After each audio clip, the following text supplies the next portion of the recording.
Eh bien bonjour à tous messieurs dames, bienvenue sur cette nouvelle vidéo, c'est Néo, j'espère que vous allez bien, moi ça va super. Aujourd'hui, nouvelle vidéo du coup pour le 21 juin 2022. On est à la fin des marchés ont tous clôturé à l'heure où je vous fais cette vidéo. Le CAC 40 qui est dans le vert à plus 0,75% sur la barre des 6000 et quelques points. On est à 5964.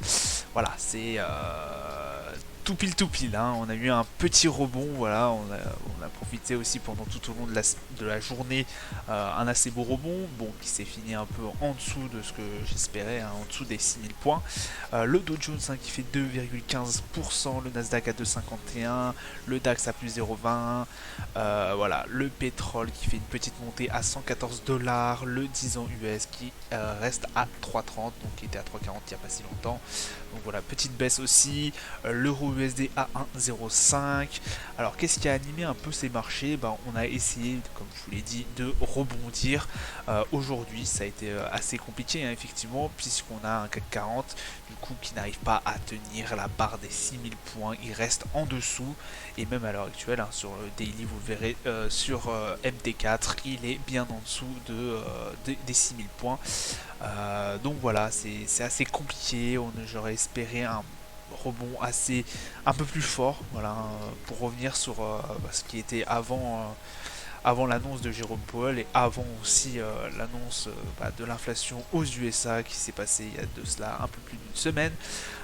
Du coup, bon bah voilà, très très compliqué encore, marché qui ne bouge pas forcément, hein, comme vous allez voir sur le graphique, ça bouge pas forcément. Assez compliqué à trader, voilà, on reste extrêmement prudent sur ces valeurs là, on est vraiment dans les plus bas du marché. Donc voilà, faites très très attention si vous prenez des trades, on n'est pas très loin, voilà, des résistances, des plafonds. Donc faites très attention. Voilà, il se peut que certes ça dépasse pendant un court moment, mais bon, ça peut replonger très très vite et que vous allez le voir sur les graphiques.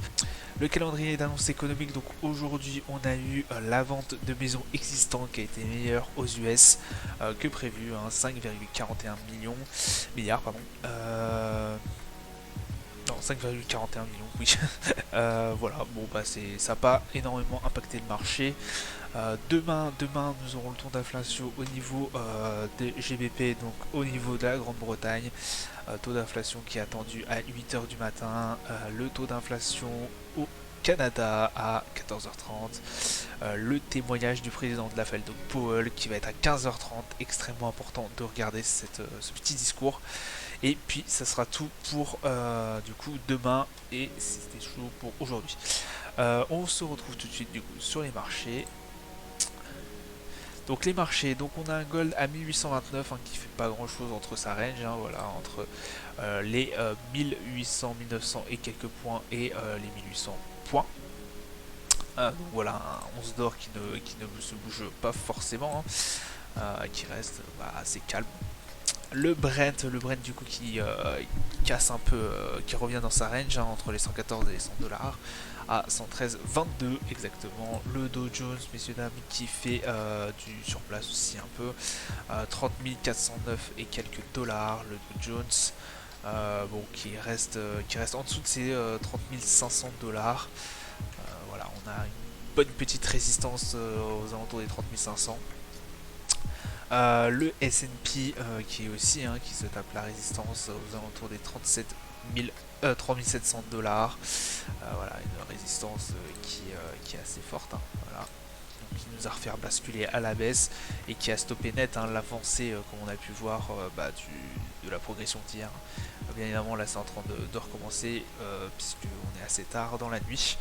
Le Nasdaq, pareil, on était vraiment sur les plus bas, on a fait 3 jours de rebond. En tout cas, voilà, on reste quand même nettement inférieur de ce qu'on a connu, hein, bien évidemment, au tout début de l'année. Mais voilà, on fixe on fixe le Nasdaq, grosse résistance à 1500 11 500 points et quelques, donc voilà, c'est la résistance à casser. Ensuite, la prochaine, ça sera 12 000, et on a aussi du coup et on a aussi un support qui est aux alentours des 11 000 et quelques dollars. Donc voilà pour le Nasdaq, le Bitcoin qui ne fait pas grand chose. Effectivement, on a eu pas mal de mouvements baissiers à partir du moment où il y a eu l'inflation, les résultats, Jérôme Powell, etc. On avait eu une cassure au niveau des 20 000 dollars, ça s'est très vite remonté. Effectivement, puisque bon, après l'annonce de Jérôme Powell, on était vendredi, enfin après la hausse des taux, on était vendredi, il n'y avait pas eu beaucoup d'échanges, pardon. Il n'y avait pas eu beaucoup d'échanges sur le Bitcoin durant le week-end, alors ça a pas mal bougé. C'est en fait à ce moment-là où il y a eu la cassure des 20 000 dollars. Tout de suite, ça s'est repris, donc on se stabilise aux alentours des 20 000 dollars. Le Bitcoin, l'euro USD, messieurs, dames, 1,05, ça fait pas grand-chose aussi, hein. On se tape la résistance à 1,05, 40, 40 et quelques. Donc voilà, est-ce que ce serait bien qu'elle recasse par le haut? Et le CAC 40 du coup, hein, qui nous fait un magnifique doji, hein. Le CAC 40 qui a tenté, voilà, hein, sur le H1 on peut voir il y a une grosse flambée. On a tenté à un moment donné de casser aux alentours, bah voilà, il était 22h, aussi tard que ça. Non, pardon, il était aux alentours, voilà, des 10-11 heures, des 12 heures, oui, entre 10h et 11h. On a tenté une cassure des 6000 points, ça aura duré que quelques heures, et puis effectivement on est repassé en dessous à 5900 et quelques points. Donc voilà, ça sera tout pour moi pour aujourd'hui. Je vous souhaite de bons trades et je vous dis à plus tard. Ciao ciao.